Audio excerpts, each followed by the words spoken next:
Did it work? Yes, it did work. Okay. Whew. My god, this is stressful sometimes. There we go. Yeah, it's going to be Espumito on his warrior up against Jackie-chan on his really heavily discard-oriented Zoo Warlock. It is kind of a crazy deck. He's running Howl Fiends, he's running Lakari Fellhounds, Clutchmother Zavas, no Lakari Sacrifice, however. This deck does not benefit from the quest because you would have to sacrifice your turn 1, whereas at heart, this is still just a Zoo deck. You want to curve out every turn from turn 1, put as much pressure on the board as possible. I mean, having Flame Imp, it's such a huge difference nowadays when Fury Warx is for 3 mana, and let's say this situation, right? Warlock just starts with Flame Imp turn 1. Nothing changed since Dawn of Time, Flame Imp on turn 1. But suddenly, the Warrior cannot answer it unless he has a Heroic Strike. That is such a huge swing.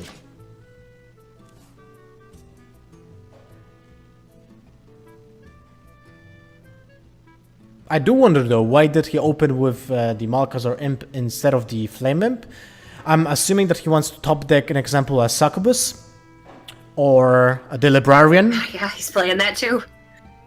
Because he has Librarians and he has Succubus, right? So he's like 4 out of 26 right now to draw a turn 2 effect that will discard a card, maybe get a Clutchmother as a Vaz buff and a cycle alongside it. Woo! Look at that! Upgrade on turn 1. Espumito going right in. I think this is going to telegraph a South Sea Captain for next turn and a Patches trade likely. But this is an interesting start. He's committing to not playing this Fiery War Axe next turn. Interesting play. Since if you would have kept the Fury War Axe, that means on turn 3 he can actually play Upgrade, play the Blood Raider Corsair as well on top of that for 0 mana. But at the same time, the deck doesn't have 2-drops. So, You're missing out exactly. on your Bloodsail Raiders. So you kind of have to change your mindset a little bit. Because when you play more 2-drops, it probably would have been better to keep the upgrade. But in this case, this is more beneficial. An interesting way of developing the board, definitely. This is still very strong development. It's nice for Espumito that he did have the coin. Obviously, as either of these decks, you'd like to be going first. You'd like to have first development. But with the coin, it did allow him to bridge the gap between turn 1 and turn 3 pretty effectively and not actually, have to just armor up and pass on turn 2. Thinking about trading with the Flame Imp to avoid losing the captain to the trade. And I think I like that. The patches will be a 1-1 when the captain dies, right? But at least you have a bigger Corsair next turn. Dread Corsair would have been a 4-4 next turn. So, interesting.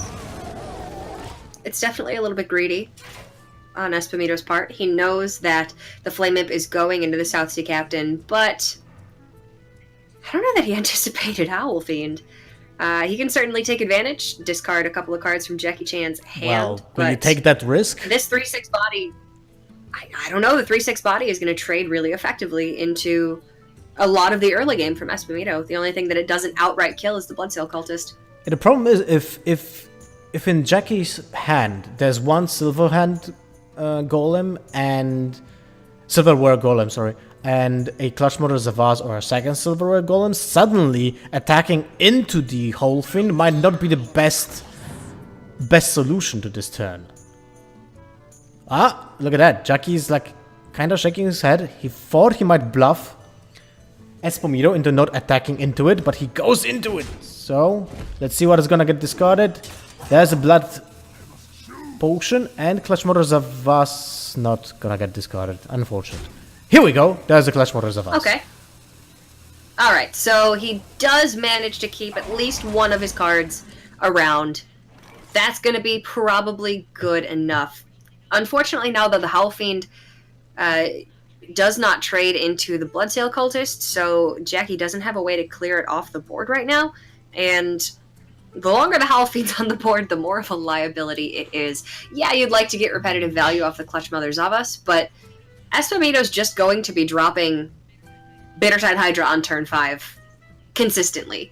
Can Clutch Mother Zavis get to the point where it can challenge a Bittertide Hydra before Espumito just has his overstated bombs? Now let's think a little bit about the discard outcome, right?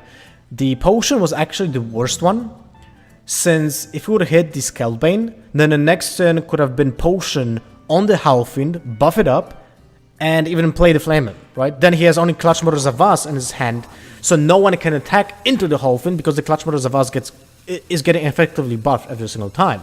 If he would just discard Clutch Mother Zavas in the first time, then probably even would stop Espumito from attacking to the Halfwind. So the significance of discarding the potion is actually huge in this case.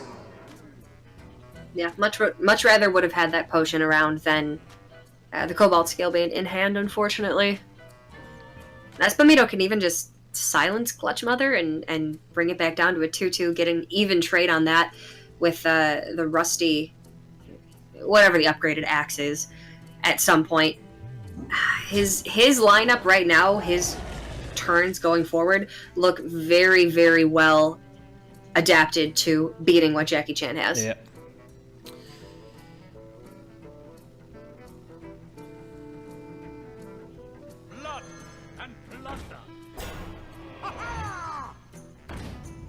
This is the moment when the Pirate Warrior... gonna start to put on some... Yeah, this is the moment when the Pirate Warrior doesn't really care about the minions that his opponent plays. He's just gonna go push for damage. And that's about it. Now Jackie needs a discard card. That's a discard card.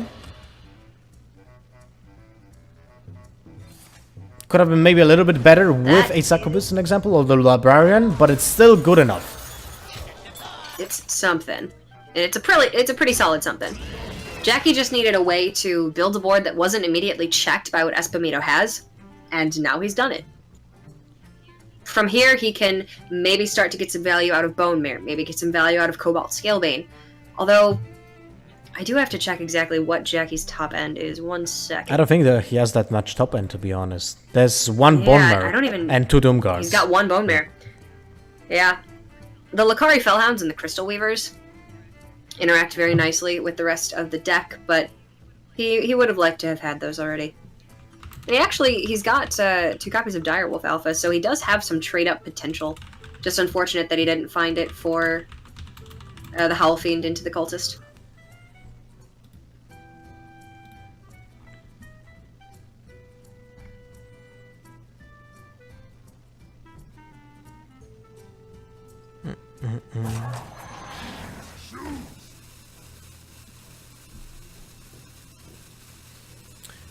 Well, now even the fact that Espumito can get damaged by 3 damage from the Hydra every single turn doesn't really matter that much, since he is in a commanding lead to just kill Jackie Chan in the upcoming turn.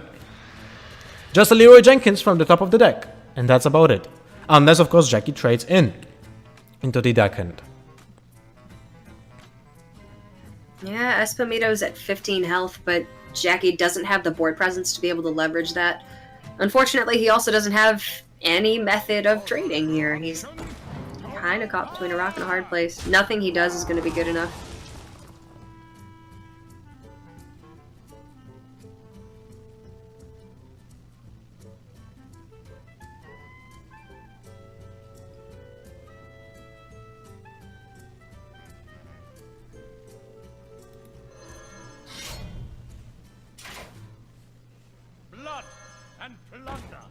Espumito just going to protect this Hydra at all costs. In 2 turns, he just wins the game with it. So you don't want to let Jackie Chan get the clean trades with the Crystal Weaver and the Golem to the Hydra.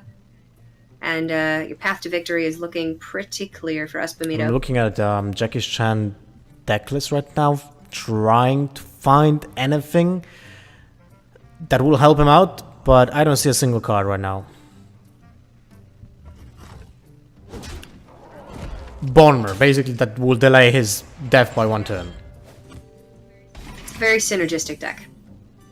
It is a deck that, if you don't have access to many cards every turn, you're likely going to struggle, and the very nature of the deck sort of works against itself in that you're discarding cards every turn, so you're heavily reliant on Malchezaar's Imp, for instance, be that draw engine. Yeah, that's one of those decks that kind of, I feel like, can say something about the deck and then put like the thinking emoji after every single sentence.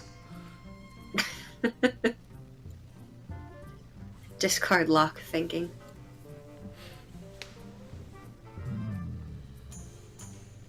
I love discard mechanics in almost every single card game I play, but somehow it doesn't fit in Hearthstone. It's just, it feels like it's been pushed very heavily over the last couple of rotations, and it hasn't become what Blizzard intended it to be. Well, It's a cool do you meme remember deck, the but- first version of Illidan in Hearthstone? I actually don't think I was playing in beta before Illidan was changed. That was even before. I was in alpha, and Illidan was actually discarding 3 cards from both players' hands. Oh wait, maybe even Really? from just his opponent's hand. I was really obscene, but yeah. And now Illidan is never played. Poor demons. They've been gutted a little bit as time goes on, but that's going to be game over to Espumito. The warrior, even without Bloodseal Raiders and Heroic Strikes in that 2 slot, and without Keleseth on turn 2, still is just far too aggressive for Jackie Chan to get the better of. Well, it's the first game. The warlock will still have 2 chances to actually win something, or 3, right? We'll see how it goes. But at the same time, we're playing Conquest, so we know that Jackie needs to win with that deck at some point. And we're talking about that for quite some time, yesterday as well. So it's gonna be tricky. At the same time, he's playing a different deck, I would say a very unique version of the Inner Fire Divine Spirit Priest, because it runs. I mean, the most expensive card is actually Alchemy Soul Priest. So the entire deck has a lower curve than a Pirate Warrior. It is very different than the combo priests that we were seeing from Stan and from Espumito even. It runs Injured Blade Master, it goes heavy on Auchenized Circle, it's very much a land a Radiant Elemental early on, buff it to High Hell, and then just kill your opponent with Divine Spirit Inner Fire. It's a fun deck. We saw it work out really well for Jackie yesterday against Druid, which is ideally what you target with it. Yep, gonna switch to the main cast since the game starts. 1-0 for Espumito. Now we're gonna see still the Warlock for Jackie Chan, and Espumito's gonna switch to his Dragon Priest.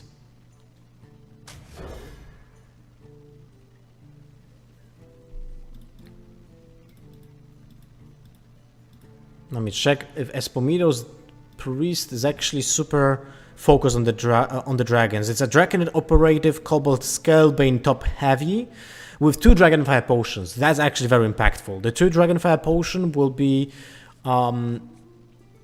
super important against Zoo, or the Discard Warlock in this case. The fact that he has also 2 Shadow Visions but no Shadow Ward Pains is important as well. So no way of in example, killing a Whole Fiend just straight away, and but he has Potion of Madness, which can be important for an example, a Voidwalker to just get through that taunt and trade with something else. Is someone injured? This might be an interesting matchup. I don't think I ever saw this matchup before. No, I 100% have never seen this matchup before. I mean, I've seen quite a bit of Priest versus Zoo, but never quite these iterations of either of these decks. Jackie Chan is going to need to keep Espumito off board at all costs.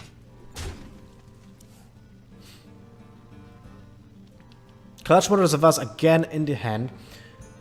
You kind of can judge a card's power level when it comes to you know, legendary cards, since when it's in the hand you don't want to play it. It needs to get the effect few times to actually make worth it, right?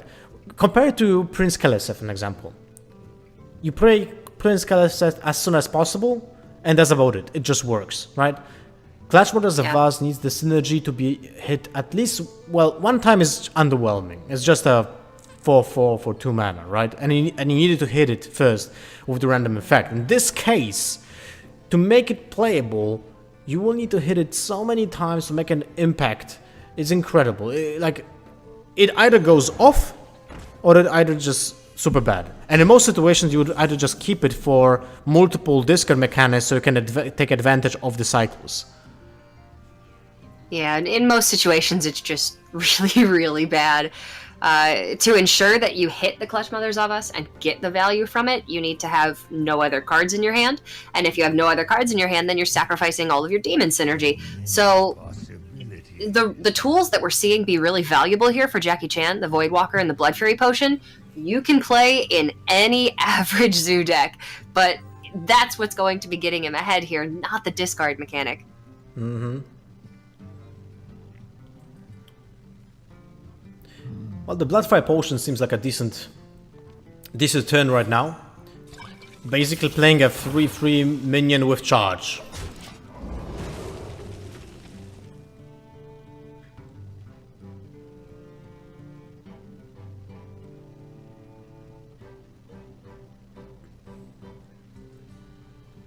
Where are the Pyromancers when you need one, right?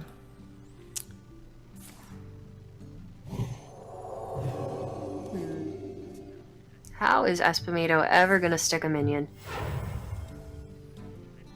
I believe his build is the dragon-oriented build? He has 2 Skullbanes, 2 Operatives, and 2 Dragonfire Potions, alongside 2 Historians. Other than that, he's running Cabal Talon Priests and Tar Creepers, and Priests of the Feasts, and of course Twilight Drakes, to have that high-level HP minions that can go off with Divine Spirits.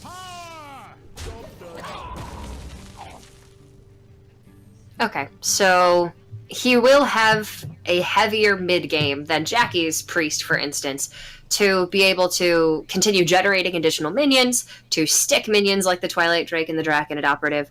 So if Espumito can get past this early game, he'll have a better shot in the mid-game. But it's also, this deck sacrifices a lot of removal to be able to play combo pieces like Divine Spirit and Inner Fire, and to be able to play all of those dragons. It's a very low-curve deck. Him would love to play the Divine Spirit right now, but the problem is he's facing 2 5-attack minions, so that Divine Spirit right now is not really that impactful, right?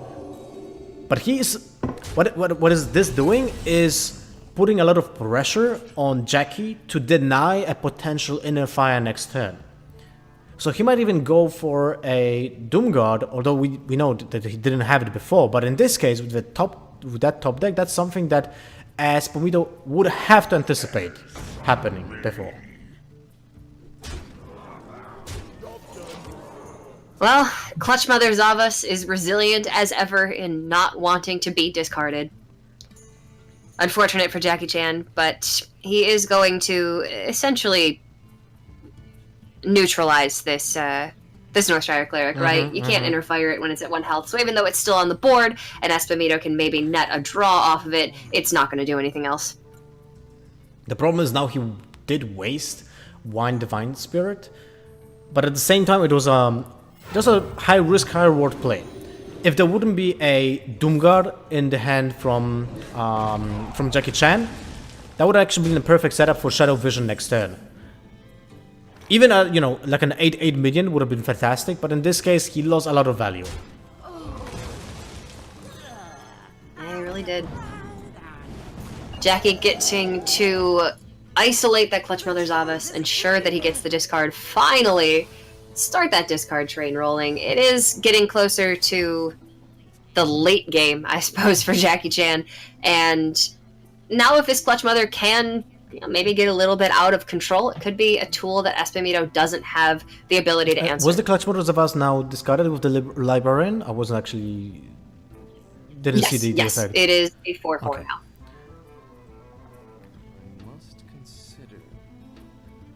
So this is the moment when the Clutch Mother of Us actually pays a lot of dividend. Right? It can be discarded multiple times. You can keep it if you get, like an example, a Malkazar Imp, so you get just card advantage. And that would be the beautiful situation.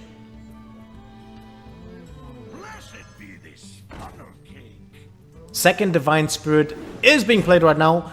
So apart from getting another copy from Lyra, there's no other option to have a big minion right now. So that's a huge commitment. And if that minion gets killed right now, that is almost game. This is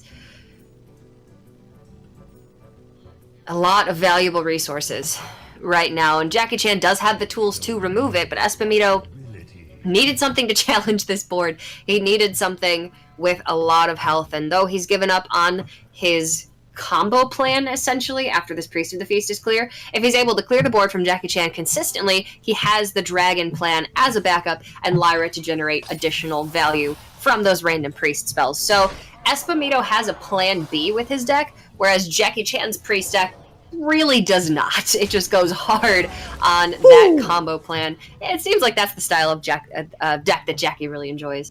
Yep. That is true, but look at that. You can also commit to the Sunfire right now, push for 8 damage, get a bigger Clutch Mother Zavas. Probably not even tap.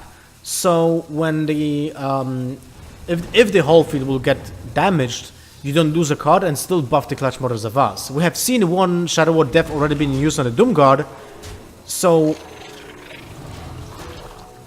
alright, there's no Anduin right now in that deck. So there's no downside to just playing the Clutch Mother Zavas and worried about, Anduin killing both of those minions.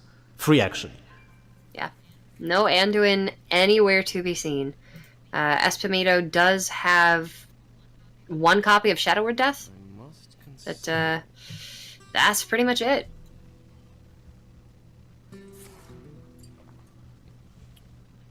Okay, Dragonfire Potion's a really nice start, but it doesn't clear off the Howl Fiend.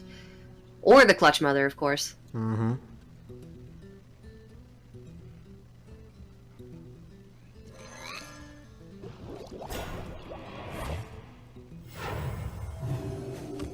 So basically that's 17 damage going to the face right now.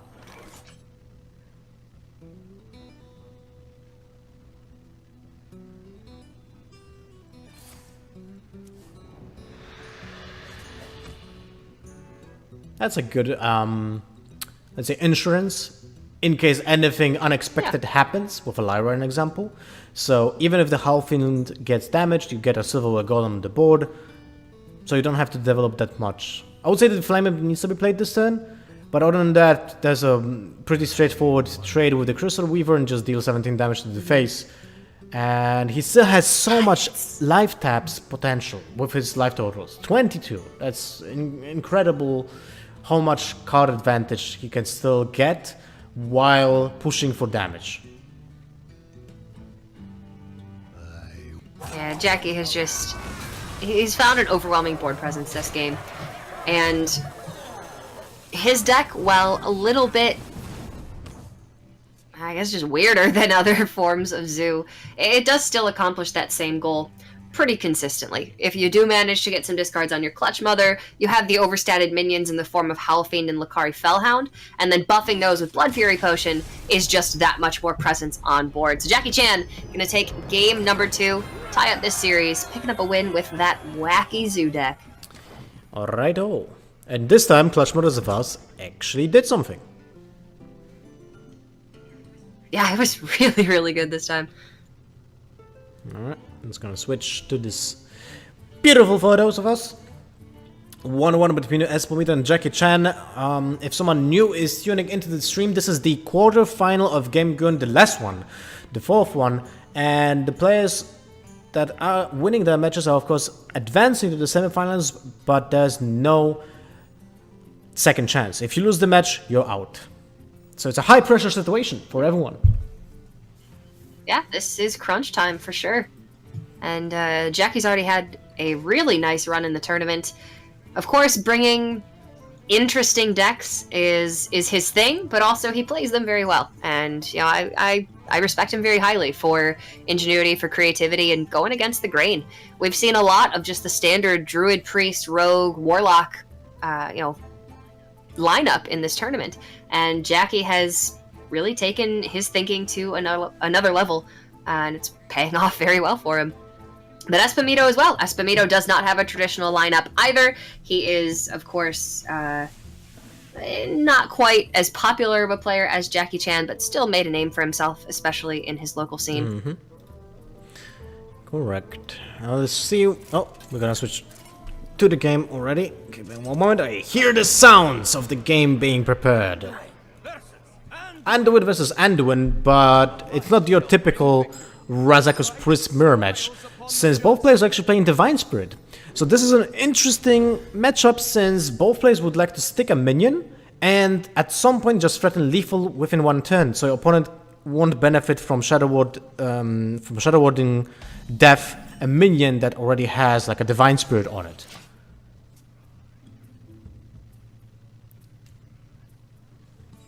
Yeah, this mirror is going to be interesting. So Espumito has dragons in his build. J4ckiechan does not. Jackie has Injured Blade Master and Circle of Healing and Shadow Ascendant, which is, I mean, it's a good card. It's just not a card we've seen in Constructed, for the reason that the meta is very quick, and a 2/2 on turn 2 is just most of the time not going to be enough. It's not going to do enough. But if Jackie's able to stick Northshire Cleric on 1, followed by Shadow Ascendant, followed by Cabal Talon Priest, that's an incredibly strong card. I would say that this minion would have been playable if it wouldn't be 2/2. Like a 1/3 minion or a 2/3 minion, even better, would have been actually making this card a decent option for deck building. 2/3 would have been insane. 1/3, maybe. Maybe it would have been viable. You don't so much play it for the attack. You play it for the stat buffs that you get at the end of every turn. I don't know. That's an interesting thought, actually. I mean, most cards would have been playable if they would just have 1/1 more in stats. So, yeah. Yeah, of course. Adding even just +1 health is very impactful.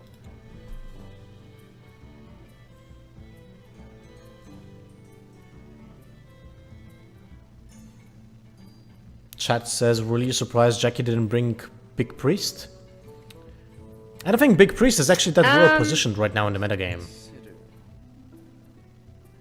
What do you think, Cora? I like Big Priest. I think it's certainly got a place in the meta if you're attempting to counter Razakus Priest. But when you look at the priest that Jackie's brought, it's not like he brought a traditional priest in favor of Big Priest. He's still brought something certainly out of the box. I actually don't think Big Priest is a counter to Razakus Priest. I think it's okay. And it's a high roll deck, right? You're gonna high roll against everything. You can beat everything. It's decent against druid too. Oh, look at that. Potion of Madness bringing some value. That's something probably Jackie didn't want to see. I'm wondering if he actually thought about it, because he attacked with the Shadow Ascendant when he didn't have to. I was thinking that most likely was that because of a potential Divine Spirit play already. But that allowed Espumito to actually kill the Shadow Ascendant.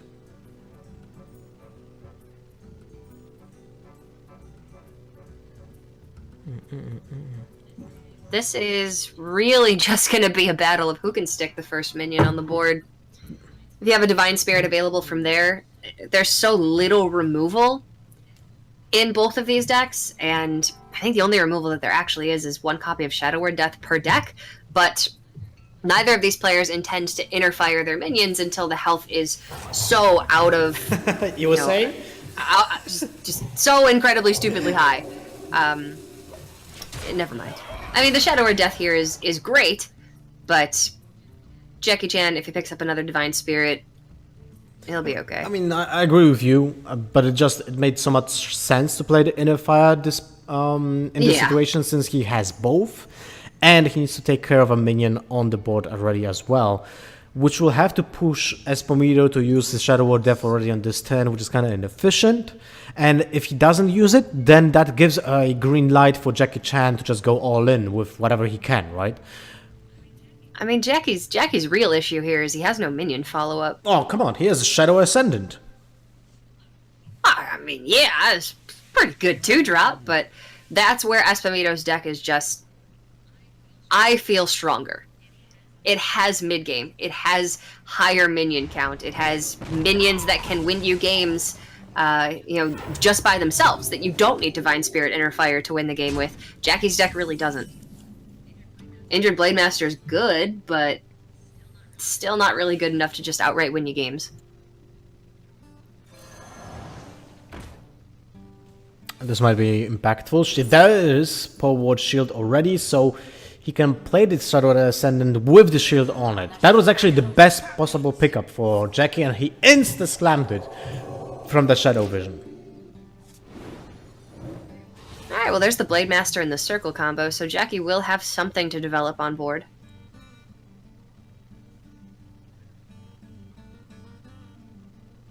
It's still looking grim. Pretty grim for him.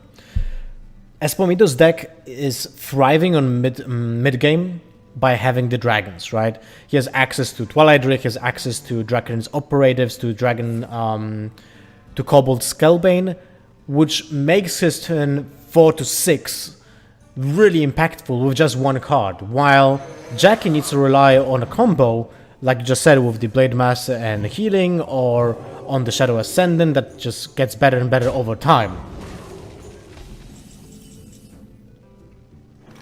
So it looks pretty grim. Yeah. I mean, Espumito doesn't have a dragon in hand, so can't actually discover anything with the Netherspite Historian. But how does Jackie Chan remove Espumito's board fully while still keeping his own? The Acolyte of Pain is certainly going to help. It's going to draw him more resources, but are those resources actually effective in this matchup? I don't even really know.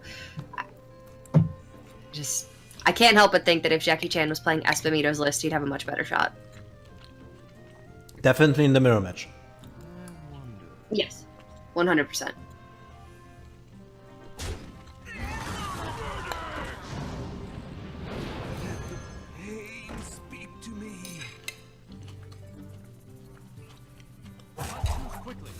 Oh wow.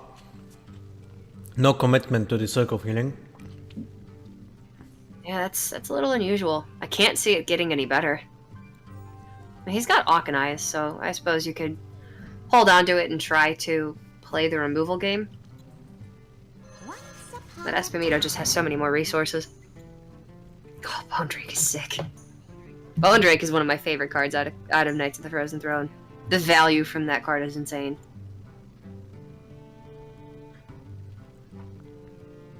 That's nuts. And gave him also Surge with the Dragonlord Operative. Look at that.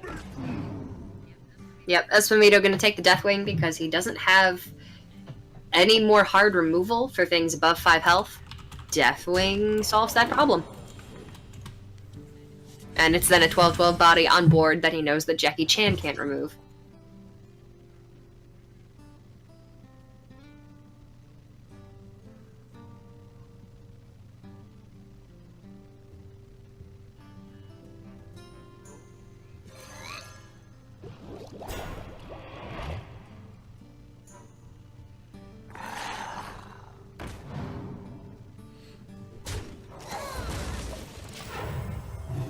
Alright, I'm trying to think of a scenario where Jackie Chan is still in a commanding lead, but after this turn, it just it just goes downhill. Dragon Fire Potion, hit face, win the game. Jackie doesn't have the development. He doesn't have the mid-game to fight what Espumito has. We're like in the that draw. We're like in the middle of the game with around 14 cards left for both players, so Espumito has a high chance of having the Dragonfire Potion, especially since he plays both copies of it. So, yep. Pretty rough for Jackie Chan.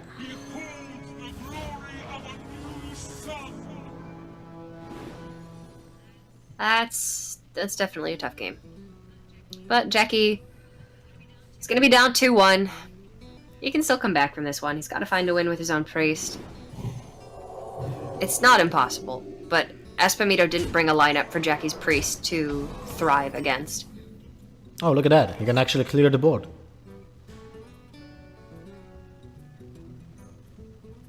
doesn't still do much, since he will be facing another threat after that turn, and he will have to lose 3 cards. In theory for 3 cards, but both Dragonlord Operative and Lyra represent way more cards than just their than just what's on the board state. Yeah, they're massive value generators. I mean, Jackie got the payoff that he was hoping for by holding that Circle of Healing the turn he played Injured Blade Master, leaving it at a 4/3 to get killed by the Twilight Drake that was on board. But even the double Auchenized Circle is not going to be enough. Take this is a Oh, come on. This is a weak free from Amber by all means, but it's still more than enough. Why not Nosdomo for the memes? I don't understand it. Disappointed. Yeah, Espumito, he may just not be a meme kind of guy. I don't know him personally. It's a tough call right there.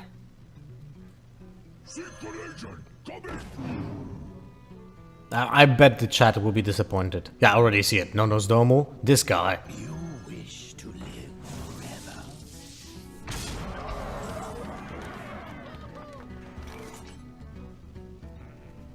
You have best. Alright, 2-1 for Espumito. Match point. He just needs to win one more time. He's in advancing to the semifinals in GameGune. Switch to the caster's view. I just realized that our caster's view actually says Lothar versus Korra. Well, yeah, isn't that what we've been doing the whole time? Good old-fashioned caster face-off? Okay. It's like the graphic for, you know, fighting games when you choose your player. It just lacks the Lothar versus Korra. Exactly, but it lacks the handicap meter. Handicap? Oh, you didn't meter? play fighting games, I assume then.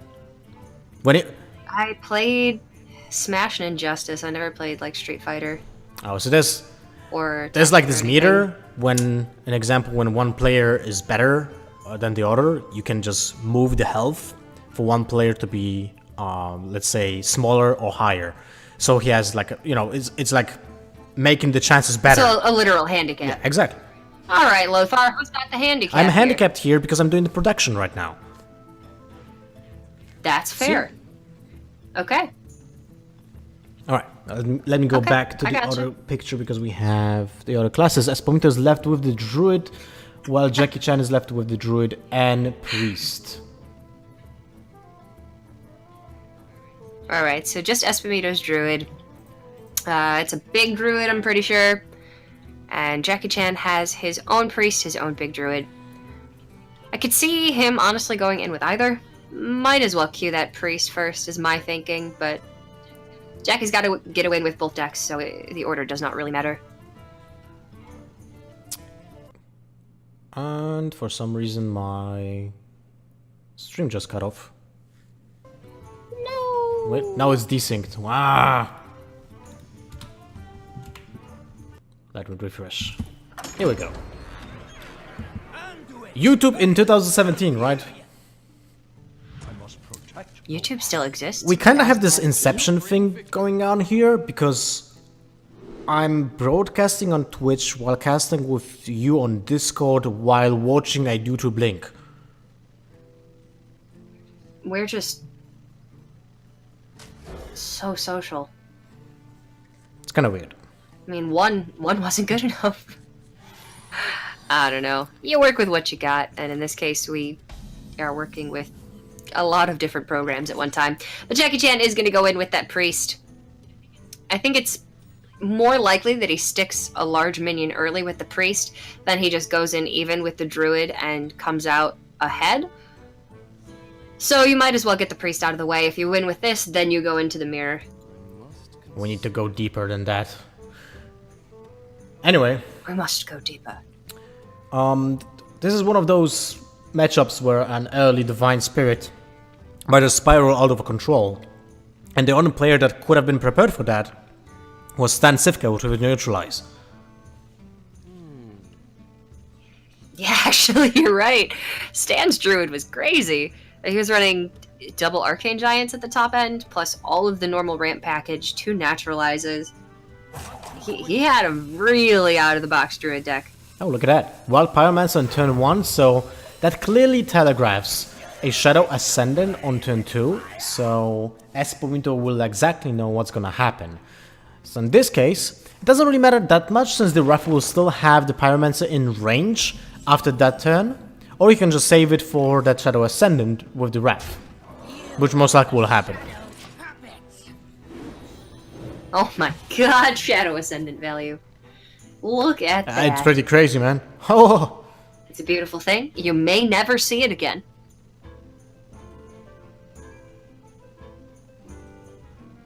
Look. And Espumito could take the... Yeah, I mean, he could take the immediate wrath value, clear off one of the minions, but gotta start getting that ramp online. It's so funny, he doesn't even respect the Shadow Ascendant. No. No, he does Honestly, it is funny, because now this second buff will actually be way more impactful than the first one, since Jackie can pick what minion he wants to buff that has, you know, bigger implications with its power built inside those minions. So Acolyte of Pain, Red Elemental, or even the Injured Blade Master has bigger potential than the buff Pyromancer. I mean, Jackie might as well be playing Addled Grizzly. Wow. Super good. But in all seriousness, this actually is finally netting him some value. And it's a matchup where he really needs it. It's a matchup where if he doesn't get on board early and challenge Espumito and throw Espumito off of his ideal curve, his ideal plays every turn by threatening a lot of damage, Jackie's not going to win in the late game. He needs to threaten and pressure very quickly. That's exactly what he's been doing. And Divine Spirit is going to help this out a lot. I guess that means that the second Injured Blade Master needs to be played this turn, although it's a little bit off curve. And it can be played on turn 5 with the heal from the hero power already. So it might be a little bit weird, but at the same time, what is there better, right? Acolyte of Pain just becomes a 2/4, and that's actually okay, because it has the same HP stats as the Injured Blade Master, and can go up to 2/8 next turn. But if the Injured Blade Master will gonna be played this turn, then next turn it goes to 4/6 with the heal and to 4/12 with the Divine Spirit if there will be no removal from Espumito. Oh wow, Espumito completely bricks this turn. He's going to be forced to hero power pass on 7 mana. And Espumito, he's going to be at 20. Jackie heals, gets a 12/12, and a 2/2, can develop the Radiant Elemental. Yeah. Okay. This is probably all over. Espumito can stall for a couple of turns, but this is crazy. Well, this is the moment when you're like, well, I kinda regret playing so many big minions. I mean, that happens, right? Your cards are just too big for the deck. I mean, this is the reason that Jackie brought this deck. And not necessarily for big druid, but to take advantage of druid in general and slower decks that are forced to use their early turns to gain some sort of advantage in the late game, right? So for druid, that's mana. For priest, normally that's by drawing a lot of cards. And Jackie's just going to keep pressuring very quickly and, you know, just kill them before they can accomplish their end goal. There we go. 12/12 achieved. That's pretty sweet.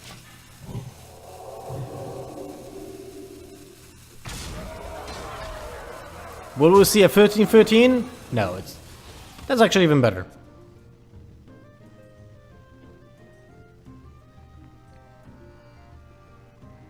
So that we might see Shadow Vision into what? I don't think actually there's anything impactful right now. I was trying to fish for a finishing move for the next turn, but I Don't know that he has access to one. yeah, because his curve is just ending at Alkanal Soul Priest. So, all right. This turn is just kill the Drake, push for 3 damage, play Acolyte of Pain, heal most likely, I would say even the Radiant Elemental instead of the Injured Blade Master. Because what the Druid can do with a 12/6, right? He didn't have Wrath, he didn't have Swipe in his hand in the turn before, and he didn't have it this turn as well. Yeah, so it doesn't really matter whether your Injured Blade Master is a 12/6 or a 12/8.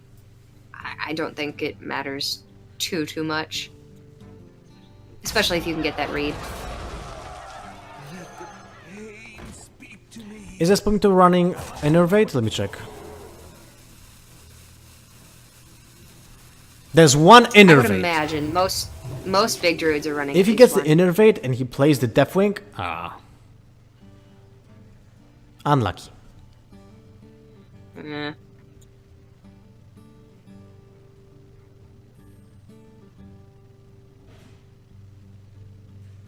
That's not something that Jackie Chan can play around. Yeah. So, Espumito, we can see, does not have it. Does he have any means to stay alive? It would have to be like double Innervate Spreading Plague. Swipe doesn't do it. Innervate Nourish doesn't do it. Jackie Chan, get a tie at this series. I don't think there was any possibility of him actually doing with anything with that Nourish, since he only plays one Innervate. So Innervate Plague is not even a possibility. He used one Ref already, so he couldn't get a Ref to kill an example of 12/6 Injured Blade Master, but it was 12/8 anyway.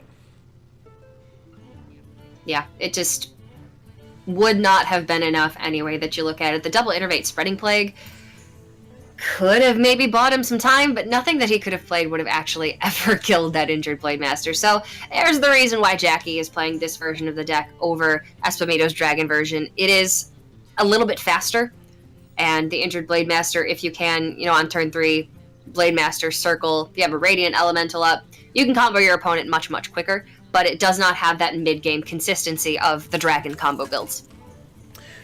Now the ban comes in place where we see an important decision made by Espumito. He banned the Paladin because, a Murloc Paladin would probably just straight win the game from the bat.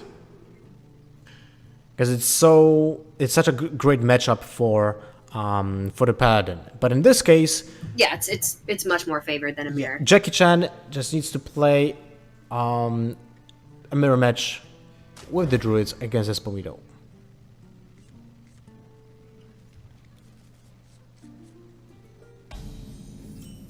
Well, this one is going to depend pretty much entirely on who can ramp fastest. Seems like both of these players are going to have threats in hand by the time they get to turn 5 or 6 or whenever they unlock 8 mana crystals. Then the first person to get there is going to drop the first threat and have a huge advantage. seems like Jackie might be on a roll here with those 2 Wild Groves and a Mire Keeper as well. If Espumito goes for the Jade Blossom this turn, he can go for the Mire Keeper in the upcoming turn, which is good enough. The problem is he loses the coin for a faster, really big drop, maybe even Malfurion, but I think it's worth it.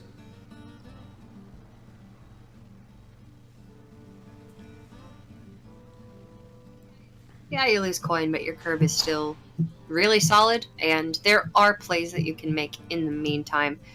So, what is it? If you don't coin this turn, you go Jade Blossom, Mire Keeper on 5 to 7, and then you coined 8. Or you just play Malfurion the Pestilent. If you hold it, or if you don't hold it, you go coin Jade Blossom, Mire Keeper to 6, and then you have nothing. Yeah, I like this better. This is a cleaner curve for him.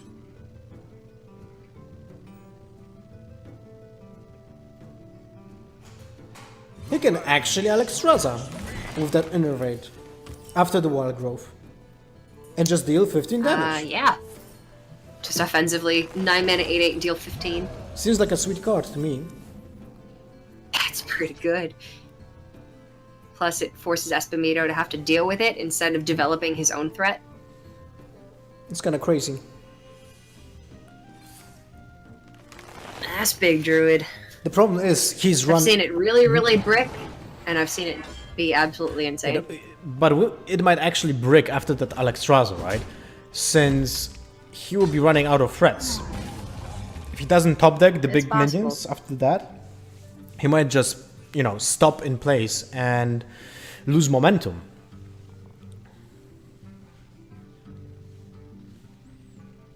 But the problem is that Espumito is on 5 mana right now, so he needs to ramp up himself so he will be able to play the big minions that he has currently in the hand. Time waits for no one. Jackie Chan really taking his time. Oh. Okay. Decides to play both copies of Urson Scales on this Mire Keeper. Okay, that's very interesting. I'm trying to think of why he would do that. I mean, it now does not die to Wrath, doesn't die to Swipe. I was... He just wants to keep something on board to challenge, I guess. I was thinking about 1 because that just only makes a swipe a factor instead of the Wrath. Uh-huh. I'm really not sure.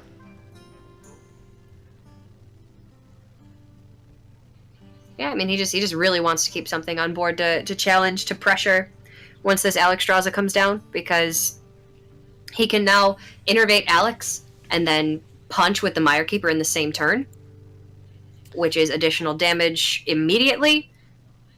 The only thing I'm trying to think of is, would the Earthen Scales have been game winning for Jackie Chan later on? Like, is he going to need additional armor and, you know, be upset that he used them so liberally early on? It looks like he's trying to close out this game very quickly. He's trying to keep his advantage on the board, so I don't think that the Earthen Scales will be super relevant later on, but it's definitely an interesting sequence of plays. Well, that's something... I don't mind him having something on the board to trade with the Alex turn.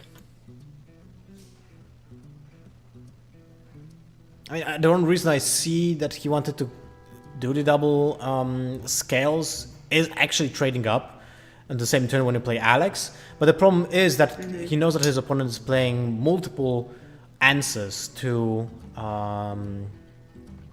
minions with low HP. Double Primordial Drakes, Swipes, Wraths, right? This is a lot of cards that can just deal with those damaged minions. So having the access to a coin on the upcoming turn with the Primordial Drake, I'm not sure. I just feel like the Elfin Scales is such an impactful card on the swing turns when you suddenly play those 9 drops and you gain so much health at the same time, and it puts out your minions out of range of trades on your opponent's turn. It's amazing.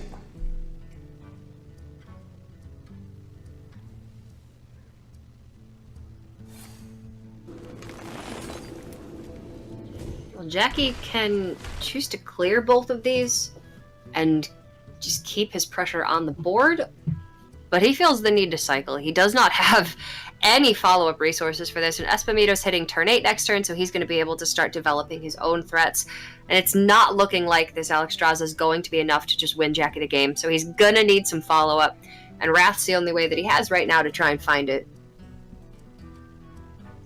Picks up the Coon with Ultimate Infestation or either of the Deathwings. He could have an incredible next turn and still definitely be ahead of Espumito. But he's tentatively maintaining his lead right now. If he gets the corner with the Battlecry Deathwing, that's kinda unlucky then.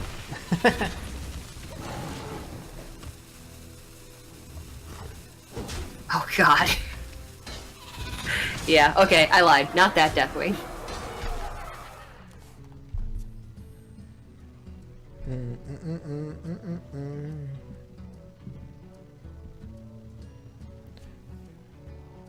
Alright, there's the Auto Deathwing this time for Espumito, but it doesn't have any impact because that Primordial Drake, I feel like it needs to go down right now.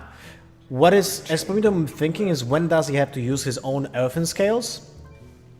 And that's probably the turn when you can play it alongside an example Medivh, or keep the coin alongside a 10 drop.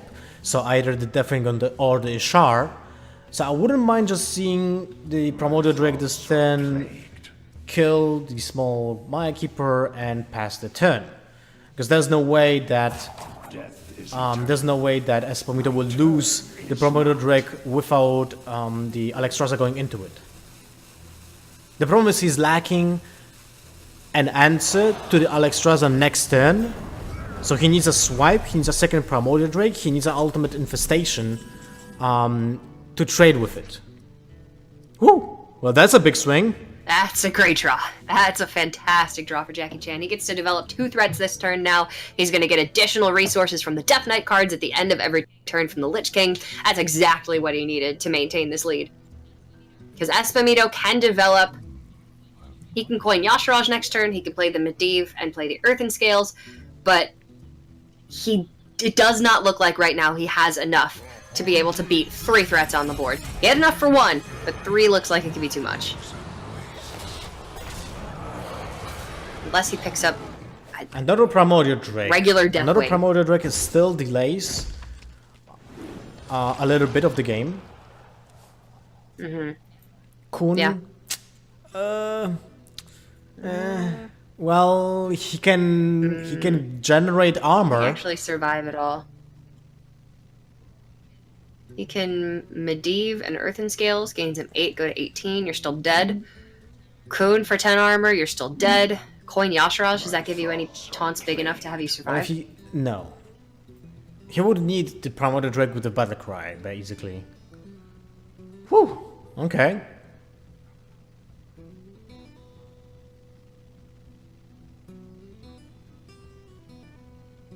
Yeah, I don't think there's anything that can help him out right now. No. I don't think there's any way for him to survive this. But he's gonna try. So he needs a taunt minion. Let's get Goldshire Footman off the Earthen Scales. Yeah.